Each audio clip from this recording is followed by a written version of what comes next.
Bienvenidos al podcast Estrategia y Diseño. En este espacio hablamos de temas relacionados con estrategias de negocio y diseño, tendencias de futuro, cómo aumentar tus ventas en tu empresa, cómo liderar a tu equipo.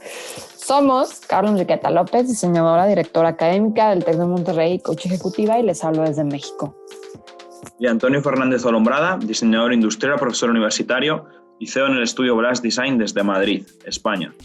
Y en este capítulo tenemos con nosotros a Carlos Jiménez. Carlos Jiménez es diseñador de España, de Almería concretamente, desde el sur de España, y nos va a contar cómo podemos ganar un Red Dot, que él ha tenido la suerte de ser galardonado con uno de los mejores premios de diseño este 2020. Vamos a hablar también de cómo es el panorama del diseño en España y cómo es también el panorama del diseño y toda la escena escandinava. Así que espero que lo disfrutéis muchísimo.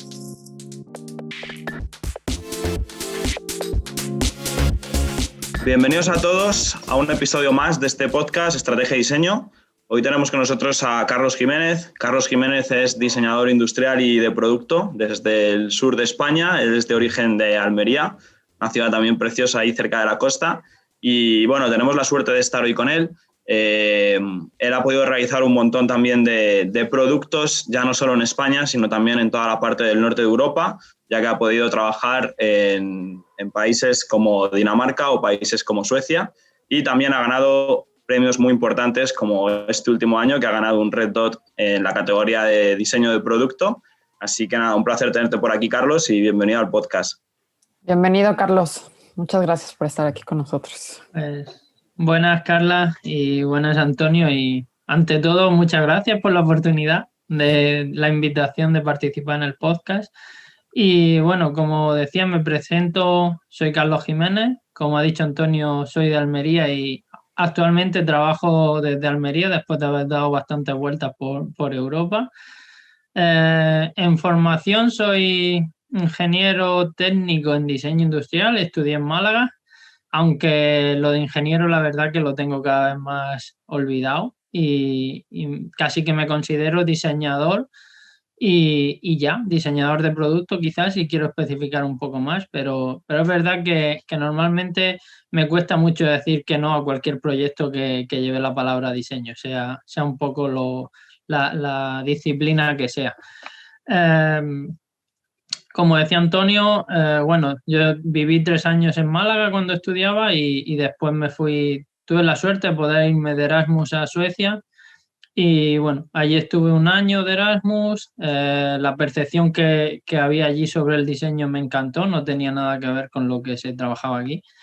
Y bueno, después de eso pues empecé después de ese año estuve otro año en Viena, volví a Suecia, estuve 2 años más allí y después casi que otro año en Copenhague. Y después de todo ese periplo por Europa, casi que se puede decir que el diseño y los proyectos me volvieron a traer a España y como era de Almería, pues volví a Almería con la idea de decir yo aquí vengo de paso, pero es cierto que llevo ya como 5 años. Después de un par de años aquí empezando como autónomo, freelance y con mucho trabajo, porque la verdad que en España es muy complicado. Empecé también a dar clases en una escuela de diseño en Granada.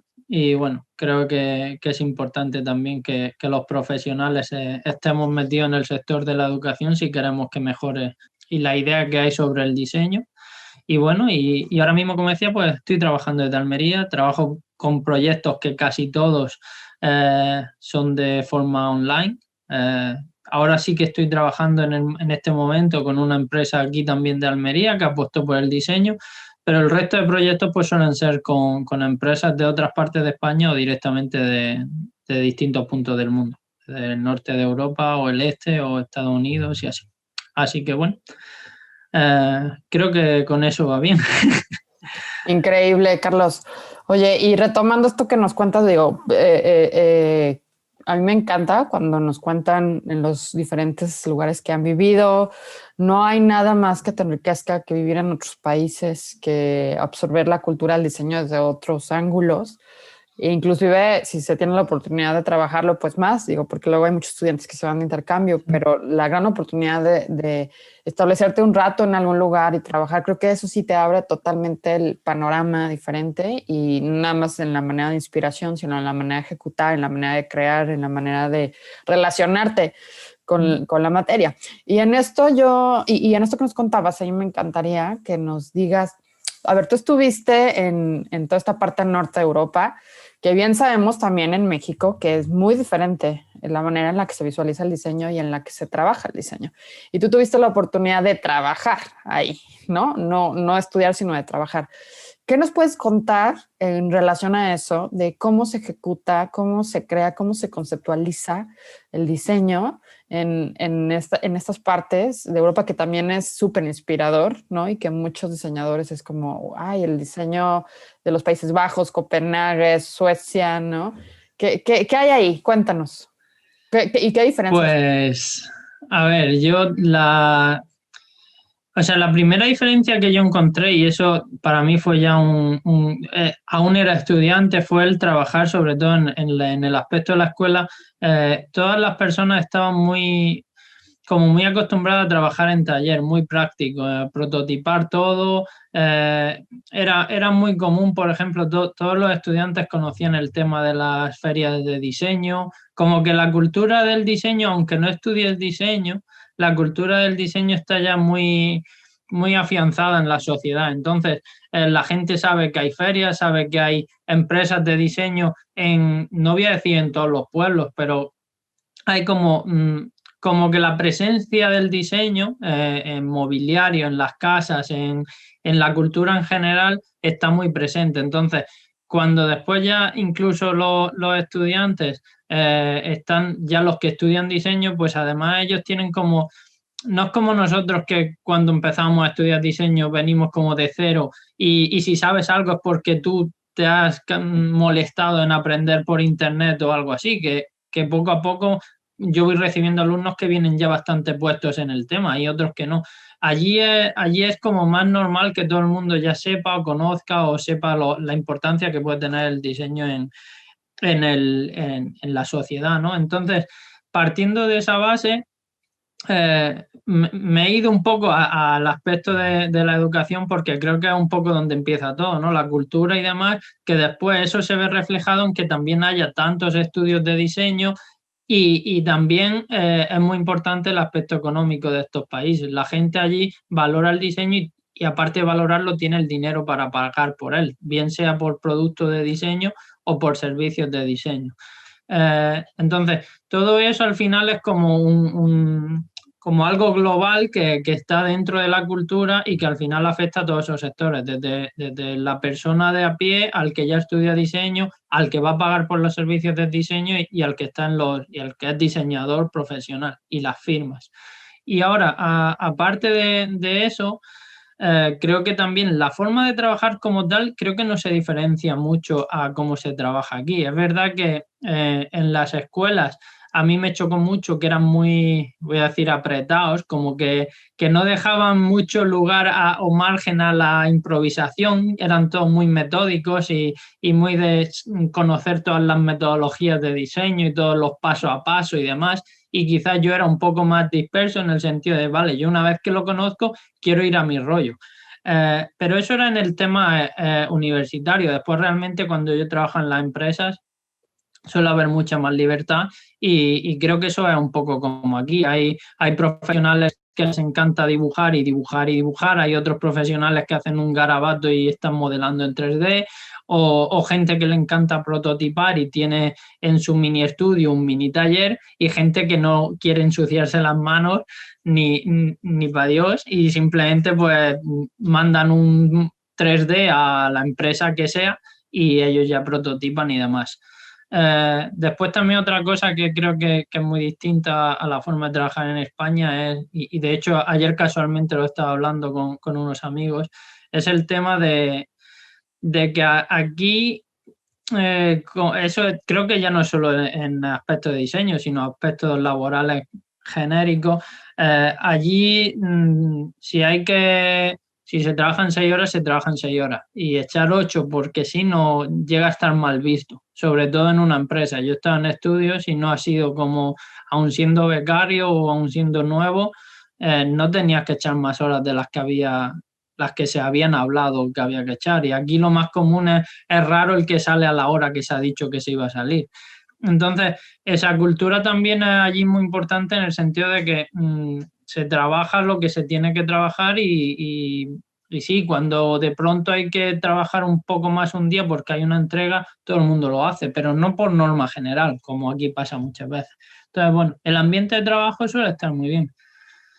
Y bueno, supongo, al final estoy hablando de forma genérica, me imagino que hay, como siempre, pues hay empresas y empresas. Yo, por ejemplo, en el tiempo que estuve trabajando en Viena, era un estudio muy pequeñito, pero el diseñador con el que trabajaba, pues él estaba también prácticamente empezando, no sé si llevan 2, 3 años, y se encargó y estaba muy preocupado porque yo aprendiese no solo el diseñar, sino el ver cómo funciona un estudio, el ir a eventos, ir incluso a reuniones de trabajo con él, estar presente en llamadas con empresas y ese tipo de cosas. Y para mí pues, me vino súper bien porque, como decíamos antes, ese tipo de cosas muchas veces no las vemos en internet ni nos las tiene que contar alguien, ¿no?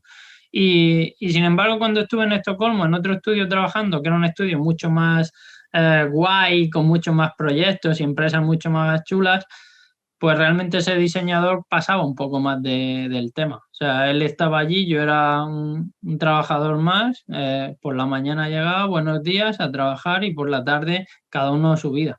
Entonces, bueno, realmente yo de primeras estaba motivadísimo con qué estudio más chulo donde voy a trabajar estos meses, pero después, bueno, aprendí de los proyectos, pero lo que es la experiencia como tal, pues no fue quizás tan gratificante como lo de Viena. Pero bueno. Eso es muy interesante, Carlos, porque al final en esos estudios más pequeños tienes también mucha más libertad y a fin de cuentas aprendes el doble, ¿no? Porque tienes por justo ese contacto con el cliente, ese contacto con todo el proceso y creo que eso es fundamental. Y no sé si nos puedes contar algún proyecto que hayas hecho, por ejemplo, en Estocolmo, que sé que has estado trabajando en varios, o alguna anécdota de algún caso o algún conflicto o algún problema que tuviste, cómo lo enfrentaban allí desde Estocolmo, incluso desde Viena. Pues en Viena, ya como digo, en Viena el trabajo que hacíamos era un estudio pequeñito que estaba empezando y diseñábamos bicicletas. Y bueno, así como anécdota, a mí nunca me habían interesado las bicicletas, pero cuando yo estaba buscando prácticas pude mandar, no sé, 200 mails o 250 mails porque mi portfolio era bastante deficiente y no encontraba. Entonces me tocó trabajarme mucho la historia y mejorar por mi cuenta el portfolio, etcétera. Y cuando esta gente me contestó, pues casi que dije, bueno, pues mira, si son bicis. Y si hubiese sido otra cosa, pues también, ¿no? Y el caso es que llegué allí y como digo, la experiencia fue genial.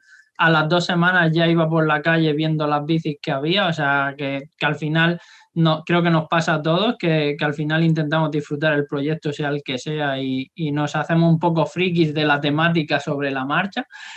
Y claro, y aparte de eso, yo estuve allí como 9 meses. En esos meses ellos empezaron a lanzar una campaña querían desarrollar su propia bici y hacer el branding, los prototipos. Después lo pusieron en Kickstarter y llegaron a fabricar la bici. Y hoy en día prácticamente se dedican a la fabricación de esa bici más que al estudio de diseño. Y bueno, como anécdota, por ejemplo, hacia ese proyecto, el diseñador era de Bulgaria. Fuimos a Bulgaria a ver la fábrica donde se iban a hacer los prototipos y demás. Fue una experiencia, la verdad, muy buena. Después, otra anécdota sí que puede ser interesante de cara al tema estrategia, que de hecho la comentaba con los alumnos hace unas semanas en Estocolmo. Este diseñador era ya como bastante más reconocido y muchas veces era del tema de voy a diseñar esta silla para presentársela a esta marca y me van a decir que sí. ¿Vale? Como que lo tenía ya como muy fácil el camino, se lo había currado durante muchos años y ya estaba en el punto de vamos a hacer algo para esta gente que las conozco, que lo llamo y prototipan, ¿no? Y muchas veces como que quizás da la sensación de no parar a pensar demasiado, ¿no? Simplemente era de, venga, vamos a hacer. Y un día llegó de que no había podido aparcar su bici en un aparcamiento allí en Estocolmo, un aparcamiento de bicis, porque estaba todo ocupado de bicis. Y, y ahí es que le pasa a la gente que se olvidan las bicis y acaban siendo chatarras. Se queda el marco, le faltan las ruedas, los sillines, y al final los ayuntamientos pagan o se gastan un dinero en ir con un camión cortando los candados para ir a tirar esas bicis. Y entonces este hombre un día llegó por la mañana diciendo, vamos a inventar un cacharro que sea como un parquímetro que al rato te deje la bici suelta y así la gente no se lo olvida y no sé qué. Bueno, pues él ya llegó como con la idea de cómo tenía que ser el producto y no sé qué. Y gastamos como 3 semanas de research en mecanismos y en no sé qué historias. Y, siempre encontramos un fallo que nos hacía decir esto no funciona, esto la gente no lo va a usar, no sé qué. Y otro día, igual que ese día llegó con esa idea, otro día llegó por la mañana y dijo, mira, ¿sabes? Si esto no existe, será por algo. Así que vamos a hacer otra cosa. Y se acabó el proyecto. Y eso a mí, o sea, y pues yo como allí estaba como un mandado, pues dije, pues venga, pues vamos a diseñar. Yo la verdad estaba un poco cansado ya de buscar cerrojos y mecanismos y timers y historias. Y dije, bueno, pues ya está. Y claro, yo eso se lo cuento a los alumnos porque realmente donde fracasó ese proyecto, bajo mi punto de vista, fue en que su idea no fue analizar el problema de decir por qué pasa esto, o sea, por qué hay bici o por qué el ayuntamiento tiene que acabar cortando los candados, sino que este llegó ya con la solución random de vamos a hacer un cacharro que pasado media hora libere el candado, cuando igual esa no era, había que haber analizado mucho más, pero bueno, en ese momento yo era joven, podemos decir, no tenía mucha experiencia y a fin de cuentas era un mandado. Y este tío dijo, vamos a diseñar esto y nos pusimos a diseñar eso. Y eso igual ni era la solución ni lo hubiésemos encontrado nunca, porque igual tenía muchas lagunas. Entonces, ahora viéndolo con más perspectiva y habiendo analizado muchos otros proyectos y muchas otras ideas, pues digo, joder, eso pasa a profesionales también seguramente porque están acostumbrados a trabajar con ideas de voy a diseñar una silla para este y ya está, como sea la silla. Será bonita, será original, pero se han acostumbrado a trabajar en esa forma y han perdido un poco cosas que seguramente cuando estudiaban diseño les obligaban a hacer, como puede ser, pues analizar realmente el problema, el usuario y 20.000 otras historias que después uno coge ya la inercia. Y sobre todo en el mobiliario muchas veces diseñas casi centrándote en la estética y por supuesto un poco la ergonomía, pero se te pierde un poco ese análisis tan global de experiencia y demás que tan importante es ahí que en las escuelas pues poco a poco creo que hacemos todos bastante hincapié en que no se centren solo en la primera idea, sino que desarrollen, etcétera. Entonces, bueno, creo que fue una anécdota que ahora a los alumnos se la cuento y lo ven muy claro el ejemplo y después son los primeros que cogen y deciden así algo súper rápido, ¿no? Pero bueno, no sé.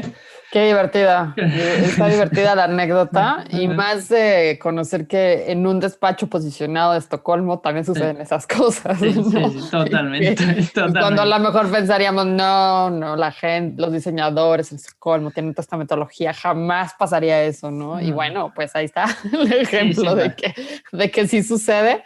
Y de que de repente así pasan en estas prácticas del diseño, ¿no? Donde no todo es perfecto, todo es perfectible y donde también creo que del aprendizaje que nos llevamos aquí, Carlos, es que pues no se aferra, ¿no? Entonces, ya, ok, no dio el proyecto a lo que sigue. Y creo que también esa es una buena, pues es una buena anécdota en ese sentido. Tiene varias buenas aristas esa anécdota. Oye, Carlos, si yo quisiera preguntarte, digo, porque ahorita hablaste de la parte global, de la parte de proyectos, del fracaso de este proyecto, de estas anécdotas, pero tú también este año has ganado muchísimos premios, entonces ha sido un año súper exitoso para ti en la cuestión de diseño. Y tú acabas de ganar el Red Dot. Entonces, y el Red Dot es un premio súper, así que todos los diseñadores quieren en todas las partes del mundo, en México, en España, en Estocolmo, donde sea. Entonces, cuéntanos, ¿cómo es que llegas a este proceso y finalmente recibes un Red Dot Award? Pues, a ver, yo me pasó, de hecho fue en Viena, yo no conocía estos premios y cuando llegué a Viena, que ya había estudiado 4 años de diseño, llegué y estaba allí un diploma puesto en la pared y fue como, ay, ¿y esto qué es? Y ya me contaron y fue como, sí, si te miras todas estas empresas y demás, verás que también lo tienen y fue como, va, pues sí parece importante, sí. En fin, ya después fui viendo y sí, a día de hoy es de los quizás más reconocidos. Y, pero ¿qué pasa con esos premios? Que como tantos y tantos premios hay que pagar y son muy, muy caros. Porque no está solo en pagar la inscripción, sino en pagar que cuando ganas hay que pagar más, que eso es lo que a la gente le dice, ¿qué me estás contando? Y digo, no, sí, claro, cuando te han dicho que has ganado, ¿cómo no pagas? Si ya lo tienes, ya pues claro, pero es mucho dinero. Entonces, yo lo que pasó es que Red Dot saca todos los años un día en el que si eres menor de no sé cuántos años, de 30 o de 35, no sé, y hace menos de 5 años que acabaste tus estudios en diseño y tienes un producto que esté ya comercializado, y bueno, y faltan las bolas de dragón, etcétera. No, en fin, son solo ese tipo creo que solo son esas 3 cosas, pero son 3 cosas que cuesta encontrar, porque que hace tan poco que hayas acabado la carrera, que no tengas mucha edad y que haya un producto que esté a la venta, no es del todo fácil. Entonces, según ellos dicen, durante un día tú puedes presentar, si cumples todo eso, presentas los proyectos y supuestamente sortean 50 plazas de participación gratis, ¿vale? Que no tendrías que pagar ni inscripción ni pagar si ganas, ¿vale? Entonces, yo digo supuestamente lo de las 50 plazas porque yo lo he echado 3 años y los 3 años me ha tocado. Entonces, me parece sospechoso porque creo que siendo Red Dot, que es a nivel global y demás, y yo creo que, a ver, es difícil, pero no es imposible. Si yo he cumplido con esas circunstancias, en el mundo tiene que haber mucha gente que las cumpla, seguro. Entonces, que me haya tocado las 50 plazas, yo creo que dan más. Pero bueno, como no te dicen, no sale un listado, pues tampoco se sabe. Entonces, bueno, no lo pongo de entredicho, pero me parece demasiada casualidad, ¿no? Entonces, bueno, yo la primera vez que lo envié nos tocó y era el proyecto que había hecho de final de máster, que era una colección de mobiliario que había diseñado para una firma de Suecia. Y entonces hice la solicitud esa, tocó lo de participar gratis, entonces pues se inicia el proceso en el cual pues tú en un plazo de tiempo tienes que enviar el prototipo final, digamos el producto, a Alemania, que es donde tienen la sede, en la ciudad de Essen, y lo envías allí, se reúne el jurado y ya pues dan el veredicto, y en aquella ocasión pues no gané nada, así que se recogió el prototipo y ya está. Después han pasado, como digo, este día de enviar proyectos y que te toque, lo hacen, es un día al año, pero lo hacen todos los años desde igual 8 o 9 años atrás. ¿Qué pasó? Que yo después de ese año, durante 2, 3 años, no lo sé exactamente, yo veía que volvían a publicar ese día, pero yo ya no tenía otro producto en el mercado que poder participar, por lo cual pues no envié nada. Y cuando salió esto el año pasado, en 2019, es como en noviembre, diciembre, cuando lo publican. Pues tenía de pronto 2 productos. Tenía una silla que había diseñado por una empresa de Barcelona, que Antonio vino a la presentación, y las bandejas estas que había hecho para una firma de Serbia. Entonces, bueno, pues como puedes enviar todos los proyectos que cumplan con todo eso durante ese día, pues yo envié los 2 que tenía que cumplían con lo de estar fabricados y a la venta, y me dijeron que habían tocado los 2, entonces participé con ambos. Por eso digo que me parece muy sospechoso lo de que realmente sean 50, yo creo que son más, pero bueno, yo eso lo eché sin consultar nada con las empresas, porque dije, bueno, pues si me toca, pues no, es bueno y ya está, tampoco. Entonces, bueno, cuando me dijeron que, oye, pues está seleccionado y demás, pues claro, yo ya hablé con las empresas como diciendo, a ver, me ha tocado esto, vosotros podéis cubrir los gastos de envío a Alemania, que no es mucho, y esa es toda la inversión que hay que hacer. Si ganamos, es genial, y si no ganamos, pues igual hemos gastado un dinero en un envío, pero tampoco es nada del otro mundo. Así que bueno, yo lo enviamos cada empresa, digamos, los de Serbia enviaron las bandejas y los de Barcelona las sillas, y entraron en la participación de ya pues con el jurado y demás, y resultó, la silla no ganó y la bandeja sí. ¿Qué pasó? Que yo tenía muchas más esperanzas realmente en la silla que en la bandeja, pero después me di cuenta, no porque considere que era más o menos, sino que yo veía las bandejas y decía, bueno, pues son unas bandejas de madera, tampoco... Sí, no quiero decir, no hay nada exactamente igual en el mercado, pero hay cosas similares en cuanto a que una bandeja de madera con rayitas. Entonces, bueno, no lo sé hasta qué punto lo van a considerar como que merezca un Red Dot. El caso que cuando tú entras a la página de Red Dot, dentro de Red Dot, diseño de producto, existen como 50 categorías o más de 40. Y entonces tú tienes que ubicar tu proyecto dentro de una categoría. Entonces, claro, esto es un poco como los Oscars, es como la comparación que a mí se me ocurre, que es como que Oscars, hay muchas categorías y claro, todos decimos, guay, el Oscar de mejor actor es el guay, pero el Oscar que otro gana, no sé en qué categoría, no deja de ser un Oscar y esa gente tan contenta, ¿no? Entonces aquí pasa un poco igual, que claro, la categoría sillas o silla de exterior, que era en este caso, es una categoría donde seguramente la competencia es gigante, porque entre otras cosas los fabricantes que hacen mobiliario como sillas son muchos más. Y entonces compites con diseñadores super top, con empresas super top que tienen unos medios gigantes de inyección, de materiales innovadores, de mucha cosa.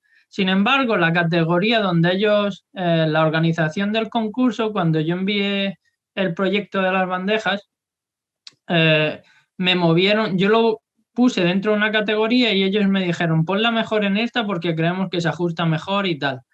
Pues entonces, en esa categoría que se llamaba como Desk Organizator o Stationary and Desk Organizator, algo así, es una categoría un poco aleatoria en el sentido de que entran muchas cosas raras. Entran desde esas bandejas, entran lápices, entran bolis, entran, no sé, un poco de todo.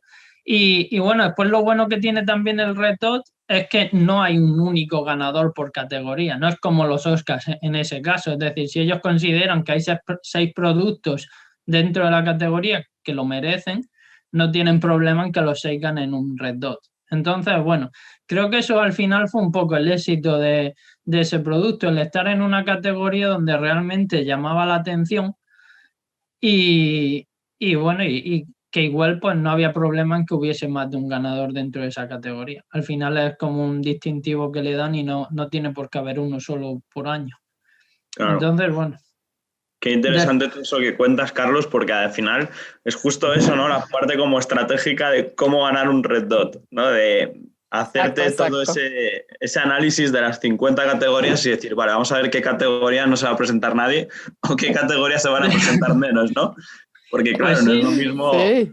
Seguro que hay alguna categoría que dices, joder, lo meto aquí, voy a competir contra Philip Stark y claro. Contra Karim Rashid. Y habrá otra que, bueno, que lo que haya, pues cae ahí y habrá más posibilidades, ¿no? Entonces eso es súper interesante. Y yo ahí te quería preguntar, ahora que ya tienes el premio, ahora que ya lo has ganado, ¿has notado algo? O sea, ¿te ha llamado alguna empresa? ¿Has visto un poco los resultados? ¿Lo recomendarías? A ver, el problema... yo lo recomendaría sobre todo para gente joven intentar entrar de la forma gratuita. O sea, creo que no, el que tenga el dinero y lo pueda pagar me parece que bien, pero al final la inversión puede estar hablando de 2.000, casi 3.000 euros, que quizás, sobre todo al principio, pues no sé si puede llegar a compensar. Quizás sí, pero no deja de ser una inversión un poco arriesgada, vamos a decir. Ahora, si es la empresa la que lo quiere pagar, que suele ser así, o sea, no suele ser el diseñador el que paga, ¿vale? Eso es la empresa. Lo que pasa es que Si vemos las empresas que tienen Red Dot, pues claro, Apple tiene todos los años un montón de Red Dot, todas las de tecnología, Xiaomi, Asus, Acer, todas esas suelen tener un montón. De coches, creo que este año Ferrari tiene un Red Dot. No sé, que hay todas esas marcas, pagar 2.000 euros es nada.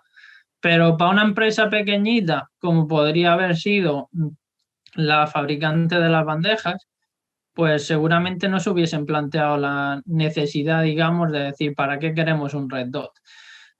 Para mí, sin embargo, sí que supone mucho, porque, bueno, aparte de por reconocimiento, no sé si realmente a día de hoy ya me ha servido para algo, porque es verdad que me han contactado algunas empresas que a día de hoy no sé de dónde me han encontrado, porque no lo he preguntado todavía, estoy dando un poco de ganando confianza, pero creo que lo preguntaré y no sé si vienen de ahí. Pero bueno, yo creo que mal no va a hacer nunca. Entonces, es muy interesante el tenerlo, por supuesto, pero que tampoco es algo como, es lo que digo, vale mucho dinero y lo suyo es intentar que o que lo pague la empresa bueno, o intentar que te toque esto de la tómbola, que como digo, yo creo que son más de 50 plazas. Así que bueno. No, pues eh, a mí me encanta esto que nos acabas de contar, porque creo de- que yo pienso que el Red Dot es súper aspiracional sí. en todos los niveles. Desde que eres un estudiante y conoces que existe hasta que eres un profesional o estás en una empresa. Y es bueno saber lo que hay detrás y también es bueno saber si realmente qué te genera, ¿no? O si hay algo que te genera. Entonces, Yo creo que debe de generar algo y sobre todo quizá a la larga, pero es complicado, o sea, sobre todo en mi situación, por ejemplo, para Apple, ¿qué le generará? Quiero decir, realmente Apple es es como nada por más por tener inercia, el ¿no? incentivo ahí. Claro, Sí, es claro. por seguir poniéndolo y ya Sí. está, porque entonces, y para Les alguien da lo joven, mismo. claro, a ellos les da igual, ¿eh? Pues un año más. Y para los diseñadores jóvenes creo que supone mucho dinero el gastarse eso si lo van a tener que pagar ellos. Si convencen a la empresa de que esa inversión es buena, pues claro que es una cosa guay de tener. Pero no sé, como que creo que ahí está el intermedio. Porque como decía Antonio, en la categoría, por ejemplo, de sillas de exterior, una de las que ganó fue una diseñada por Eugeni Quilet para Bondón. Pues claro, si Bueno, ves, Bondom. claro, pues como no es que no sé si es mejor o peor diseño, pero solo la tecnología, la innovación que hay en esa silla, los materiales que han utilizado y demás, pues están al alcance de X empresas en todo el mundo. Entonces, Claro. es una categoría seguramente muy, muy difícil. Lo que pasa es que después tú en la etiquetita pones Red Dot 2020, que sabe nadie. O sea, no Oye, pone. Carlos, y hablando de esta parte de tecnología y de diseño, y bueno, de esto justo que acabas de ¿Mm? mencionar, de empresas como Bondom, etcétera, ¿tú cómo ves este mapa del diseño en España? Es decir, o sea, ¿cómo lo relacionas? ¿Qué diferencias ves? Madrid, Barcelona, Andalucía, por ejemplo, ¿no? O sea, tú desde el sur de España, o sea, ¿cómo se desarrolla ahí en comparación de Barcelona o Madrid? Pues, a ver, en Andalucía hoy por hoy la industria que hay es pequeñita y está muy, muy sectorizada. Aquí en Almería a mí una imagen que me choca un montón, no sé, igual la podéis buscar para meterla, es cuando tú entras en Google Maps y ves en vista de terrestre Almería y ves el campo de invernaderos que tenemos. Eso te resume la industria que tenemos aquí. O sea, aquí estamos fabricando tomates y pimientos para enviar a toda Europa. Entonces, lógicamente, si tú te vas a polígonos o a sitios medio industriales, pues casi todo está un poco orientado a eso. Y donde aquí está el I+D es en las empresas que innovan en semillas, por ejemplo, o en químicos para la agricultura y ese tipo de cosas. Entonces, eso aquí como focalizado en Almería. Si te vas yendo por Andalucía, pues bueno, sí que puedes encontrar algunos puntos interesantes. Aquí durante los años 60, 70, quizás incluso igual 80 y 90 también, en Lucena, que es un pueblo de Córdoba, que tiene unas características de localización muy buenas en cuanto a comunicación. Era un punto muy, muy importante de la industria del mueble. Lo que pasa es que era una industria del mueble que en ningún momento se valoró la posibilidad de apostar por el diseño. Entonces llegó un momento en el que como todos se copiaban a todos sin ningún tipo de vergüenza, o sea, era parte del juego, pues ellos mismos se autodestruyeron, fueron bajando los precios, competencia, competencia, competencia, hasta que llegó aquello a explotar. Y entonces, hoy por hoy allí sobreviven unos cuantos que apostaron un poquito por el diseño y se han ido quedando un poco con todo y tienen un diseño que, bajo mi punto de vista, es un poco, no es para nada escandinavo, voy a decir, ¿vale? ni moderno quizás, pero apuestan por el diseño, se gastan el dinero, van a ferias y tienen su mercado. Entonces, es mucho de valorar, teniendo en cuenta todo lo que había y que han sido los únicos que gracias a esa apuesta han sobrevivido. Pero allí hay fábricas con máquinas paradas, naves vacías o naves con las máquinas dentro que están cerradas. Entonces, eso ha pasado aquí y sin embargo, pues en otras zonas, como solo tienes que irte en vez de dirección oeste, vas yendo para Murcia y en Murcia, pues por ejemplo, en Yecla sigue estando Sancal, que es una de las empresas más importantes de mobiliario en España. En Yecla tienen también un concurso anual de diseño de mobiliario en madera. Si sigues para Valencia y demás, pues la industria en Valencia es también de las más punteras en tema de mobiliario en España. Entonces, y después si sigues, pues Barcelona, por supuesto, también, País Vasco y Madrid, pues también. Entonces, bueno, en Andalucía creo que nos hemos ido quedando rezagados y también nunca hemos tenido una industria muy, muy potente en sectores, digamos, de fabricación. Entonces, la agricultura a día de hoy es de lo más desarrollado aquí, entre Almería y parte de Granada. Después también, pues en toda la parte de Jaén y Córdoba, también la agricultura, no ya hortalizas, sino el aceite, pues al final son los olivos lo que más se está moviendo. Y bueno, y después hay zonas pues, pues, puntuales. Ahora, por ejemplo, estoy trabajando bueno, así hablando un poco en general, que me disperso. En Andalucía, creo que, y supongo que Perico, como decía Antonio, ya también lo mencionaría, creo que en Andalucía va a haber un poco, se va a ir apostando cada vez más por el intentar renovar, ¿no?, la artesanía y que el diseño y los diseñadores y los que vayan saliendo de las escuelas vayan intentando buscar la colaboración con artesanos de forma que esto pueda ir repuntando. Y ahora hablando de eso, pues uno de los ejemplos, una empresa con la que estoy trabajando desde hace unos meses que se llama Todo Barro, que como decía, que en esa dirección, una de las empresas que creo que está apostando mucho por esa neoartesanía es Todo Barro, que es una empresa que está en Málaga, que llevo unos meses trabajando con ellos.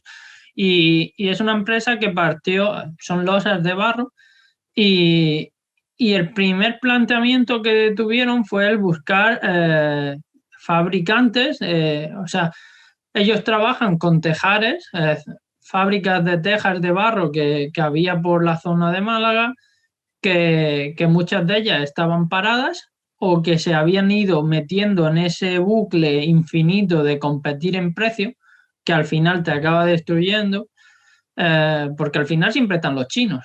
O sea, cuando tú empiezas Claro. a competir con precio, sabes dónde vas a llegar. Entonces, fue esta empresa allí y hoy en día pues colabora con muchos de estos tejares que estaban prácticamente abocados a acabar cerrando, pues lo ha retomado, les han ido explicando el valor que tiene el diseño, al final todo es un proceso también muy importante de marketing y de saber vender y de buscar tus clientes, pero que los artesanos que tenemos son los mismos, o sea, todo el conocimiento que trabajan estos artesanos es un conocimiento que ahora lo están aplicando a piezas con un valor añadido muy alto y que si no fuese por esta empresa seguirían con todo ese conocimiento añadiéndole a simples ladrillos que venden por precio. Entonces, aquí en Andalucía lo bueno es que tenemos un montón de artesanos y un montón de gente con un know-how súper importante, y creo que es de donde tenemos que intentar nutrirnos, sea en el barro, sea en la artesanía, sea incluso en la agricultura o en la carpintería. O sea,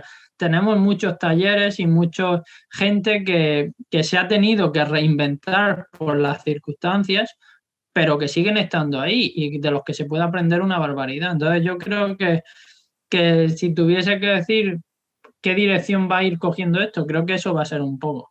Pero bueno. Genial, Carlos. Yo ahí estoy contigo porque, de hecho, justo este año he podido colaborar bastante con esa parte de artesanos.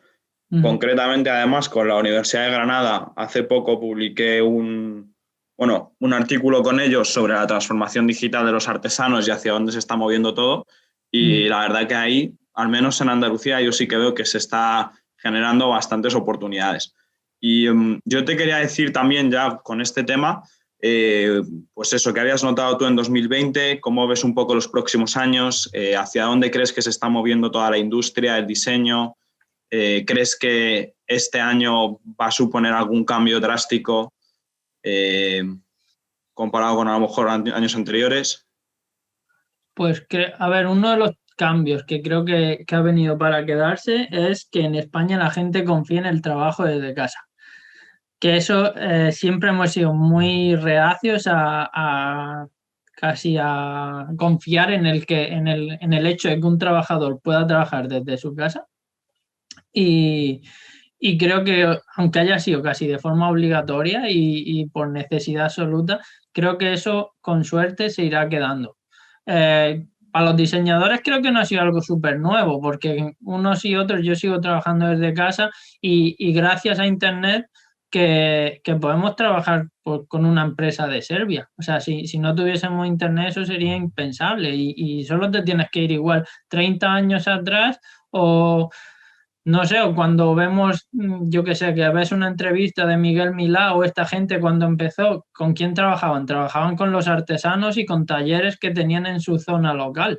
Entonces, y los diseñadores aún así han llegado a trabajar en proyectos después de forma internacional, pero en aquel momento era algo muy local. Hoy en día tenemos la posibilidad, gracias a Internet, de estar en tu casa y poder estar colaborando con una empresa de San Francisco, de Serbia o de Suecia o de donde sea. Entonces, eso creo que en el diseño estaba ya más o menos implantado, pero que se va a quedar para un poco para, yo creo que todo el ámbito laboral, creo que ha venido para quedarse. Y bueno, con lo mismo creo que muchas veces, aparte de trabajar desde casa, el hecho de no poder viajar tanto, creo que también nos va a hacer mirar más en lo que tenemos alrededor, porque también nos pasa que muchas veces con esto de cómo puedo trabajar por internet con alguien de Serbia, ni siquiera conozco al carpintero que igual tengo 2 calles al lado. Entonces, el no poder igual ir a una feria de diseño o el... No sé, ese tipo de cosas quizás nos va a hacer un poco también el investigar más realmente lo que tenemos alrededor y que podemos trabajar con artesanos o buscar el carpintero de la zona o investigar más en qué cosas se hacían antiguamente aquí o qué se utilizaban, yo qué sé, pues materiales de la caña, por ejemplo, que antes había mucho, que ahora cada vez escasea más, pero aquí se trabajaba mucho con esos materiales. Bueno, pues intentar repensar qué se podría hacer, si es que aún queda caña en algún sitio. No sé, todo ese tipo de cosas creo que nos van a hacer pensar mucho, en parte por eso, ¿no? Por el hecho de no poder quizás viajar ahora en un tiempo y tener que estar moviéndote más en un círculo un poco más local en vez de andar antes como estábamos siempre para arriba y para abajo y demás. Así más cosas, pues no sé, creo que una de ellas, pues también como hablábamos al principio, el tema de la formación online, los podcasts, las conferencias online, hay ferias y exposiciones online también, que todo eso no se estaba haciendo o se hacía muy poco y debido al COVID ha habido un boom y creo que eso al final es súper interesante, el no puedo llegar a... O sea, para mí, por ejemplo, que vivo en Almería, joder, cuando yo he vivido en Viena, he vivido en Copenhague o en Estocolmo, los eventos de diseño, eso te daban la vida. En Madrid, solo te tienes que ir a Madrid, a Barcelona, a Valencia, los eventos que hay sobre diseño, exposiciones y demás no tienen nada que ver con lo que hay en Almería. Almería en ese sentido es un rollo. Entonces, el hecho de pronto decir, vale, no puedo ir a Madrid porque no puedo estar allí todos los días, pero resulta que la conferencia que están dando la están retransmitiendo online. Pues creo que ese tipo de cosas que en muchos casos no se habían empezado a hacer en serio, ahora casi todos los eventos están retransmitiendo online. Y eso en parte por el COVID. Pero ojalá se quede, ¿no? Porque es una forma de que haya gente que por lo que sea no puede ir o porque simplemente no vive en Madrid y joder, pues creo que es una oportunidad muy buena de audiencia. Claro que sí. Y estoy de acuerdo con estas cosas que dices. Ojalá que algunas prácticas que comenzaron a partir de esto se queden, y sobre todo para dispersar conocimiento. Claro. Digo, estamos en un mundo totalmente ya de intercambio global, pero hay muchas cosas que a veces se quedan en algunos nichos y es súper interesante que eso que se queda en algunos nichos salga y lo podamos ver desde otras perspectivas o tengamos oportunidad de verlo. Carlos, para ir cerrando el episodio, y ha sido fascinante platicar contigo y escucharte y todos estos ejemplos y anécdotas que nos has dado increíbles, creo que le van a servir muchísimo a todos, a toda nuestra comunidad que nos está escuchando. Espero que sí. Siempre cuando cerramos el capítulo les preguntamos algo como que hay algo que hayas leído, escuchado o visto, probado, experimentado que quisieras recomendar, que digas, léanlo, cómanlo, véanlo, o no sé. Es difícil y como decía Antonio antes, es verdad que tengo alumnos y también intento siempre motivarlos a... O sea, así como algo concreto, ¿no? Yo creo que dentro de los diseñadores tenemos que intentar siempre estar como pendientes de todo y al final es un poco agobio porque es verdad que hay muchas veces que hablas con otros diseñadores de has visto esto y ya lo has visto, pero cuando no lo has visto y es súper guay, es como, ¿cómo no lo he visto? No sé qué, si lo tenía que haber visto, ¿no? Sí. Y bueno, entonces,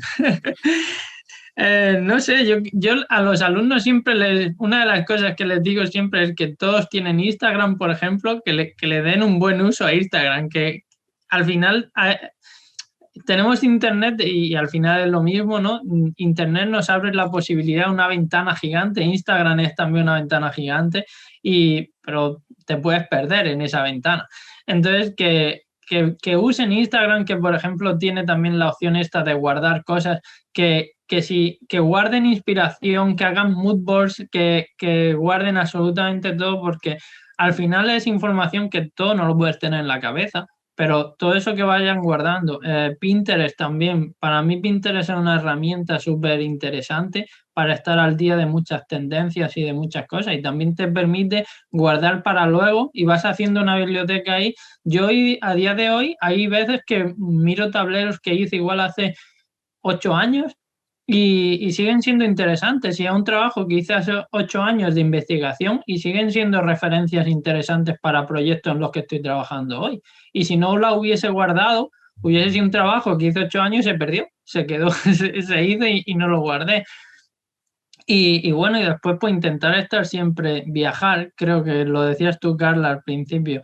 Creo que para un diseñador es verdad que ahora con lo del COVID lo de viajar es complicado, pero puede ser la oportunidad de viajar a tus círculos cercanos y ser muy curioso. Creo que al final es un poco o sea, por así decirlo, no quiero decir un libro concreto o una revista concreta o algo, porque al final creo que si eres curioso cualquier cosa le vas a sacar conocimiento. Desde irte y hablar con una persona mayor que te encuentras en un pueblo y que seguro te puede contar algo interesante, o un artesano, o intentar participar en eventos, o ir a ferias de diseño, que se aprende también un montón, o no sé, o intentar meterte no, a priori no decir casi que no a nada y ir siempre con la curiosidad de decir, en cualquier sitio puedo aprender algo nuevo. Creo que es un poco con lo que me quedaría, más que un libro o un algo en concreto, sino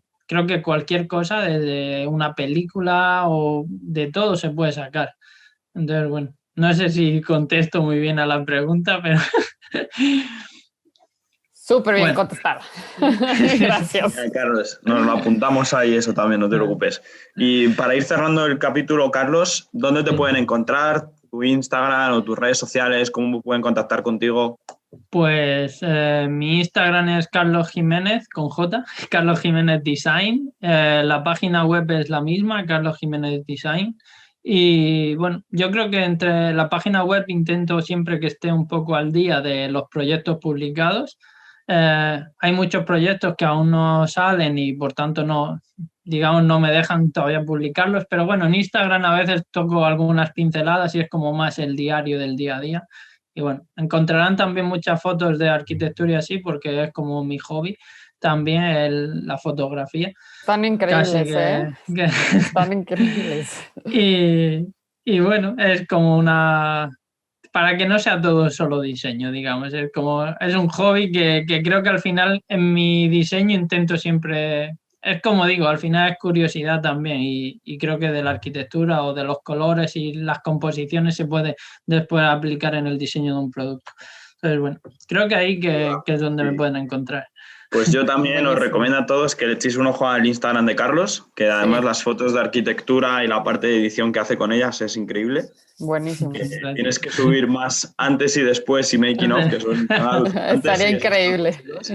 Y nada más, Carlos, mil gracias por tu tiempo y por estar aquí. Gracias a vosotros. Es súper interesante y que hay un montón de puntos que a la gente le van a gustar. Gracias, Carlos. Gracias a vosotros. Muchas gracias por su tiempo y por habernos escuchado. Nos pueden seguir en nuestras redes sociales, en Spotify, en Instagram, en YouTube, en Apple Podcasts. Y si les gustó este episodio, porfa, compartan y suman al gremio. Nos encanta colaborar y sumar.